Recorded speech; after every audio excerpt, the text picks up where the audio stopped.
Segundo dia da campanha Salvos ou Condenados, 2 Tessalonicenses capítulo 2. Vamos dar sequência aqui à carta de Paulo aos irmãos de Tessalônica. E agora ele vai falar sobre o homem do pecado ou o anticristo, uma figura que nós já falamos aqui sobre ele, principalmente ali no livro de Daniel. Agora Paulo vai falar novamente sobre ele, vai falar também ali sobre a volta de Jesus. E depois vai exortar os irmãos a permanecerem firmes em Cristo Jesus. Repare que nas cartas, tanto a primeira quanto a segunda de Paulo aos irmãos de Tessalônica, ele fala muito sobre a vinda de Jesus, sobre os últimos tempos. E isto foi escrito há muito tempo atrás. O apóstolo João vai dizer: nós estamos na última hora. Querendo dizer que Jesus estava breve, estava próximo, estava às portas já. Se João, há 2000 anos atrás, declara pelo Espírito Santo, ele não está falando algo que ele acha, ele não está inventando, ele está fazendo uma afirmação pelo Espírito Santo. Há 2000 anos atrás ele estava na última hora. Hoje nós estamos no quê? Certamente nos últimos minutos, nos últimos segundos. A questão é: Jesus está voltando, meus amigos. Jesus está voltando. Amém? Já falamos sobre isso aqui. Vitor, eu não acredito. Beleza. Mas o fato é, Jesus volta para muita gente todos os dias. Amém? Então, querendo ou não, vamos nos encontrar com Ele breve. Amém? O apóstolo Paulo começa dizendo: irmãos, quanto à vinda do nosso Senhor Jesus Cristo e a nossa reunião com Ele, rogamos a vocês que não se deixem abalar nem alarmar tão facilmente, quer por profecia, quer por palavra, quer por carta supostamente vinda de nós, como se o dia do Senhor já estivesse chegado. Ou seja, tinha pessoas naquela época dizendo que Jesus já tinha voltado, mas não tinha. Versículo 3.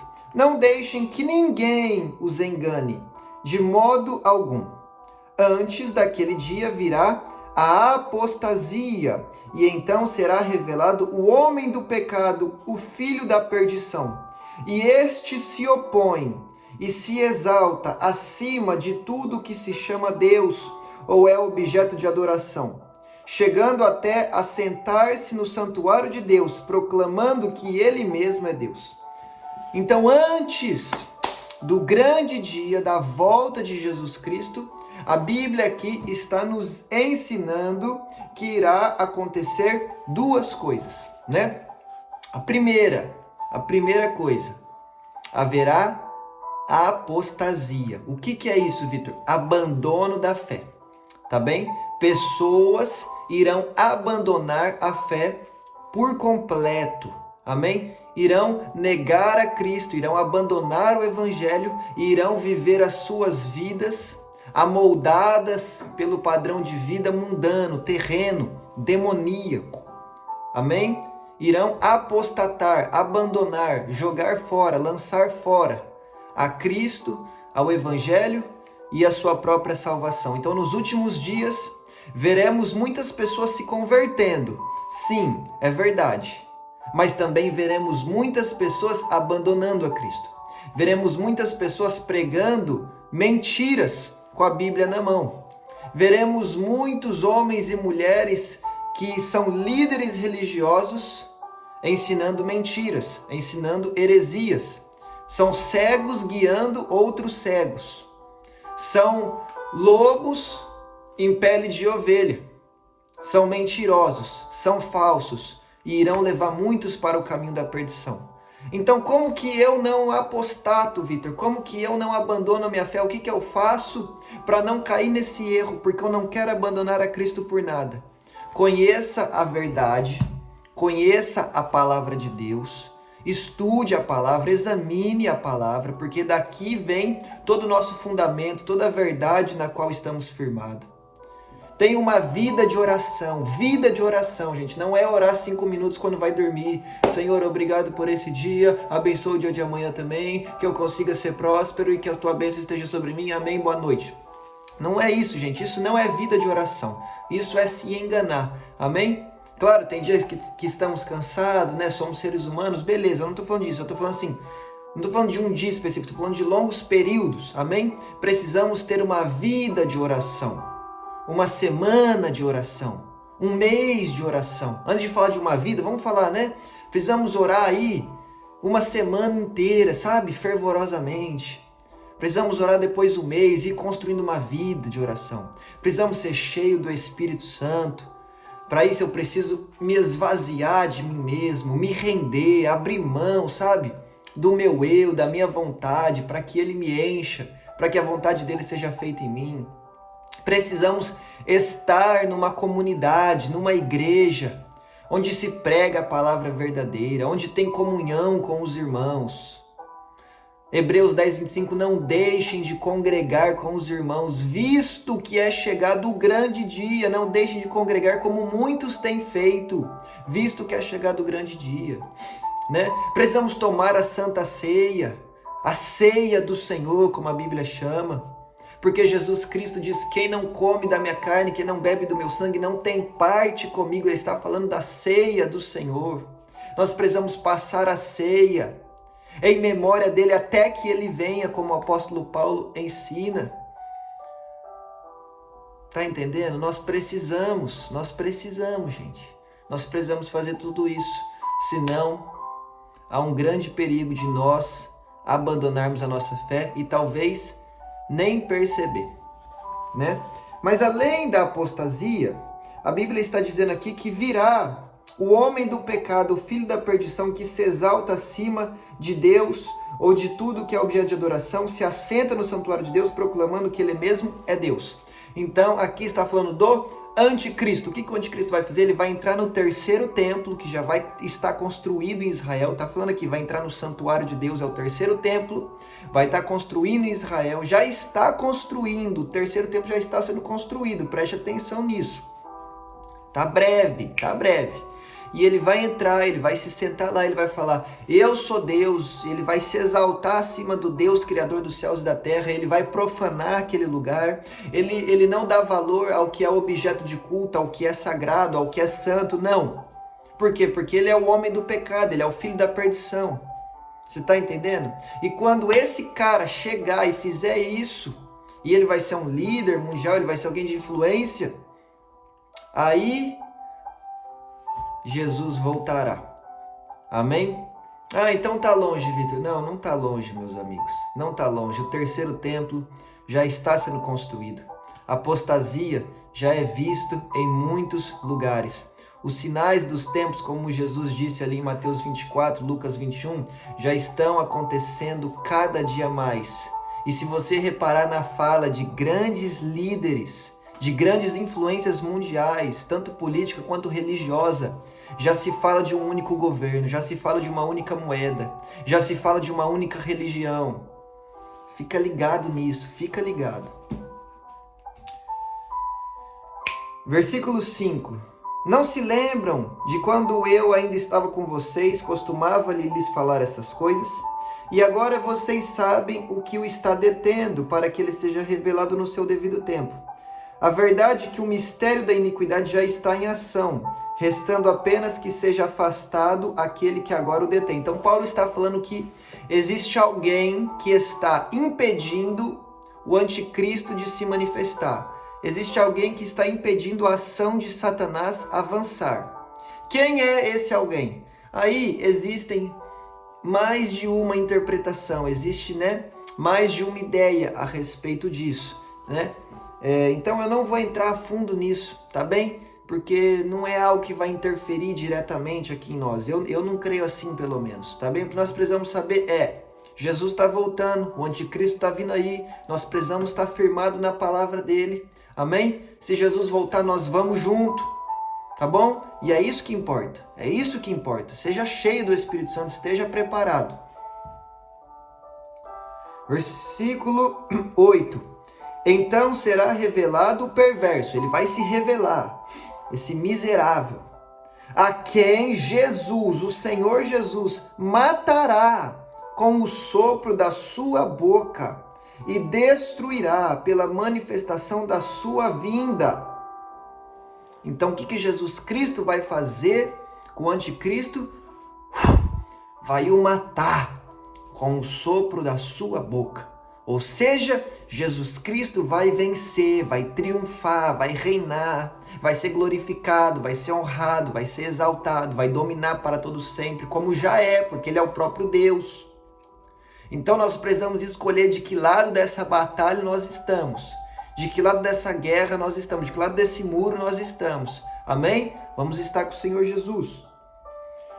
Versículo 9. A vinda deste perverso, segundo a ação de Satanás, com todo o poder, com sinais e maravilhas enganadoras. Ou seja, o anticristo vem segundo Satanás. Esse líder mundial vai vir segundo Satanás, não se engane. E ele vai vir com poder, vai vindo fazendo sinais, vai vindo fazendo maravilhas enganadoras. Então, o diabo, gente, ele tem certo poder. É limitado? É limitado. Mas ele tem poder. O nosso Deus é o todo-poderoso, é o ilimitado. Mas nós precisamos entender que o diabo também faz sinais e maravilhas para enganar, até mesmo, se possível, os eleitos, a Bíblia diz. Até mesmo os cristãos genuínos e verdadeiros. É isso que Satanás quer fazer, quer nos enganar com falsos sinais. Por isso que sinal é bom, maravilha é bom, glória a Deus e aleluia. Precisamos ver sinais e maravilhas, curas, coisas impossíveis que só Deus faz no nosso meio. Mas tudo precisa estar dentro da palavra, tudo precisa ter embasamento aqui. Tudo precisa ser feito através do nome santo de Jesus Cristo de Nazaré, porque senão é falácia, é enganação, é mentira. Amém? Tudo precisa ter como firme fundamento Jesus Cristo, né? Versículo 10. E ele fará uso de todas as formas de engano, da injustiça, para os que estão perecendo, porquanto rejeitaram o amor, a verdade que os poderia salvar. Então, quem vai ser enganado? Quem? Aqueles que rejeitaram a mensagem, a verdade que os poderia salvar. Quem é a verdade que nos poderia salvar? Jesus Cristo. João 14,6. Eu sou o caminho, eu sou a verdade e a vida. Ninguém vem ao Pai a não ser por mim. Os que serão enganados são aqueles que rejeitaram Jesus Cristo. Por isso que é importante você estar firmado na verdade, em Jesus Cristo, porque aí não será enganado. Versículo 11. Por esta razão, Deus lhes envia a operação do erro, a fim de que creiam na mentira e sejam condenados todos os que não creram na verdade, mas tiveram prazer na injustiça. Então, qual é a consequência daqueles que não aceitam Jesus na sua vida como Senhor e Salvador? Eles serão enredados nesse poder sedutor, nessa mentira, nessa ação mentirosa, né? Eles serão enredados nas falácias de Satanás, nas mentiras de Satanás. E eles vão crer nessa mentira. E aí no versículo 12 diz que eles vão ser condenados, porque eles não creram na verdade, mas tiveram prazer na injustiça. O nosso prazer precisa estar na palavra de Deus. Por isso que o salmista diz: o meu prazer está na lei do Senhor e nela medito de dia e de noite. Nós precisamos ter prazer na verdade, na justiça, no Senhor. O nosso prazer precisa ser conhecer a Deus cada dia mais, estar na presença de Deus cada dia mais. Não pode ser a injustiça, não pode ser os prazeres carnais, não podem ser as coisas desse mundo. Porque quem tem prazer nisso vai ser condenado, vai ser enganado pela mentira. A Bíblia vai dizer: geração incrédula, adúltera, infiel. Não sabeis vós que a sua amizade com o mundo significa inimizade com Deus? Ou nós somos amigo do mundo, ou nós somos amigo de Deus. Se eu sou amigo de Deus, eu me torno inimigo do mundo. Mas se eu sou amigo do mundo, eu me torno inimigo de Deus. Quem é o teu amigo? Quem é o meu amigo? Nós precisamos falar igual Paulo: estou crucificado para o mundo. E o mundo está crucificado para mim. Já não vivo mais eu, Cristo vive em mim. Nós precisamos tomar uma posição. Esse vídeo é sobre posicionamento. Quem é o nosso amigo? De que lado dessa batalha estamos? Nós amamos a verdade ou nós amamos a mentira? Nós amamos agradar a Deus ou nós amamos agradar a nossa própria carne? de que lado nós estamos. É tempo de tomarmos um posicionamento muito sério diante da palavra de Deus. Amém? Versículo 13. Mas nós devemos sempre dar graças a Deus por vocês, irmãos, amados pelo Senhor, porque desde o princípio Deus os escolheu para serem salvos mediante a obra santificadora do Espírito e a fé na verdade. Então, como nós somos santificados? Através da fé na verdade. Quem é a verdade? Jesus. Ou seja, precisamos ter fé em Jesus Cristo. A partir do momento que temos fé em Jesus Cristo, o Espírito Santo de Deus habita em nós e Ele nos santifica, porque o Espírito é santo. O próprio nome dele já diz, Espírito Santo. Versículo 14. Ele os chamou para isso, por meio de nosso Evangelho, a fim de tomarem posse da glória do nosso Senhor Jesus Cristo. Quem nos chamou? Deus nos chamou. Não foi o Vitor que encontrou Deus, não foi você que encontrou Deus. Foi Deus que te encontrou, foi Deus que te achou, foi Deus que te estendeu a mão, foi Deus que te resgatou, foi Deus que enviou seu Filho amado para morrer por você na cruz do Calvário, foi Deus que falou: vem, meu filho. Vem, minha filha, vem, porque o que eu tenho para você é melhor, o que eu tenho para você é vida, é alegria, é paz, é esperança. Vou te transportar do reino das trevas, vou te levar para o reino do meu Filho amado, vou te tirar da escuridão, vou te levar para a luz, vou te tirar da depressão, vou te dar a minha verdadeira alegria, a minha paz eu vos dou, a minha vida. Aleluia! Foi Deus que te chamou. Foi Deus que te encontrou, foi Deus que te escolheu. Valorize isso, valorize isso. Portanto, irmãos, versículo 15, permaneçam firmes, apeguem-se às tradições que lhes foram ensinadas. Que tradições são essas? Bíblia, ensinamento da palavra de Deus. Ensinamentos que lhes foram ensinados, quer de viva voz, quer por carta. E que o próprio Senhor Jesus Cristo e Deus nosso Pai, que nos amou e nos deu a eterna consolação e a boa esperança pela graça, deem ânimo ao coração de vocês e fortaleçam para fazerem sempre o bem, tanto com atos como em palavras. Então vamos fazer o bem, vamos amar, vamos viver o Evangelho com palavras, sim, mas também com atitudes. Amém? E que o Senhor encontre o coração de vocês com ânimo, que o Senhor os anime, que o Senhor os fortaleça, que o Senhor os revista do seu poder, da sua graça. A graça de Deus nos basta.